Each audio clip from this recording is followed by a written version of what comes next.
আসসালামু আলাইকুম। Welcome to Irene's food diary. আজকে নিয়ে এসেছি দারুণ টেস্টি সয়াবিনের পকোড়া। আশা করি ছোট বড় সকলেরই খুব ভালো লাগবে আমার আজকের রেসিপিটি।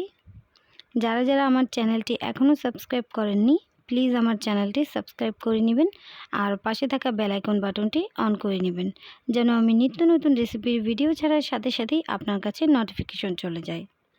তো চলুন রেসিপিটি দেখা যাক। আমি এখানে প্যাকেটের সয়াবিন ব্যবহার করেছি। 1 কাপ পরিমাণ সয়াবিন নিয়েছি। আপনারা অবশ্যই চেষ্টা করবেন প্যাকেটের সয়াবিনটা ব্যবহার করতে, কারণ বাজারে যে খোলা সয়াবিনটা পাওয়া যায় সেটা অবশ্যই স্বাস্থ্যকর নয়। আমি প্রথমে সয়াবিনটা 5-6 মিনিট সেদ্ধ করে ছেঁকে নিলাম। এখন হাত দিয়ে ভালোভাবে চেপে চেপে এক্সট্রা পানিটা ফেলে দিচ্ছি।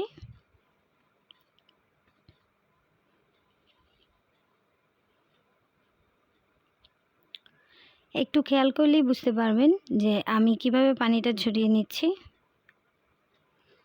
এমনভাবে চাপ দিতে হবে যেন সয়াবিনটা ফেটে না যায়।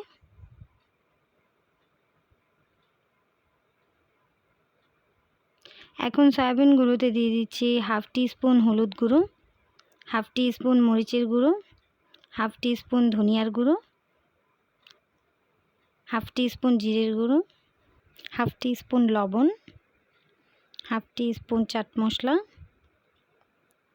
দিয়ে দিচ্ছি 1.5 টেবিল স্পুন ময়দা,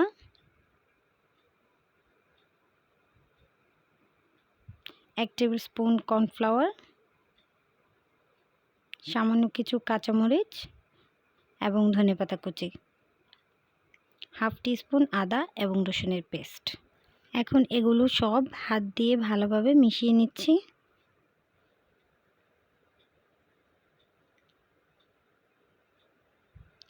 মাখার সুবিধার্থে আমি এখানে সামান্য একটু পানি অ্যাড করছি।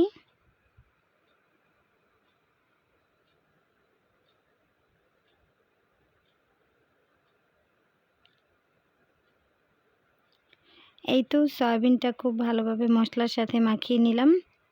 এখন একটা প্যানে তেল হালকা গরম করে নিয়ে তাতে একে একে সয়াবিনগুলো দিয়ে দিচ্ছি। খেয়াল রাখতে হবে যেন একটার সাথে আরেকটা লেগে না থাকে, তাতে দেখতে ভালো হবে না। এক সাইড হয়ে যাওয়ার পর উল্টে দিচ্ছি।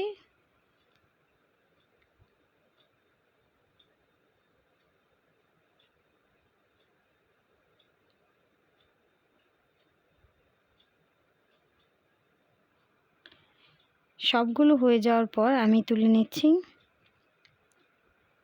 এখন এটা গরম গরম পরিবেশন করলে খেতে খুবই মজা হয়। আমার ভিডিওটি যদি আপনাদের ভালো লাগে তাহলে অবশ্যই লাইক কমেন্ট করে পাশে থাকবেন। আজকের মতো বিদায় নিচ্ছি। আল্লাহ হাফিজ।